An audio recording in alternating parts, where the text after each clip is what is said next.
اور ایسے بھی فرشتے ہیں جو اللہ کے ہمیشہ ذکر میں ڈوبے رہتے ہیں، اور ایسے بھی فرشتے ہیں جب آپ سورہ فاتحہ پڑھتے ہو اپنی نماز میں، اور جب آپ کے آمین پر وہ فرشتے بھی آمین کہتے ہیں، اور ایسے بھی فرشتے ہیں جو قیامت کے دن تمہارے حق میں تمہارے خلاف گواہی دیں گے، اور ایسے بھی فرشتے ہیں جب کوئی انسان بیمار پڑتا ہے تو اسے فرشتے دیکھنے کو آتا ہے، اور جب کوئی انسان آپ صلی اللہ علیہ وسلم پر درود پڑھ کر بھیجتا ہے تو اس انسان کے اوپر فرشتے بھی اس پر سلامتی بھیجتا ہے، اور ایسے بھی فرشتے ہیں جو فجر اور عصر کے وقت ہماری دنیا میں آتے ہیں، اور ایسے بھی فرشتے ہیں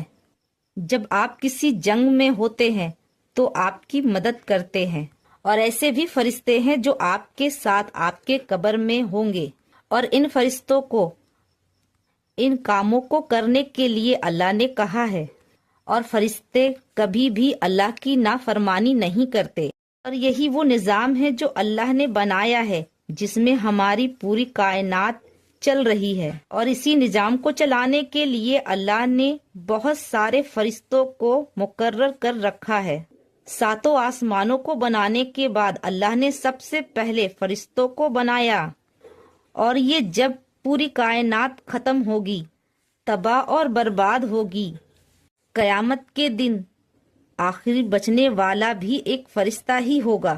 مگر ان سب کے باوجود بھی اللہ ایک بھی فرشتے سے محبت نہیں کرتا،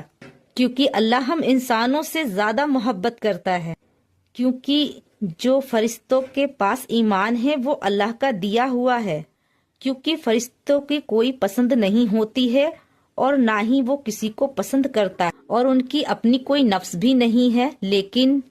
جب بات انسانوں کی آتی ہے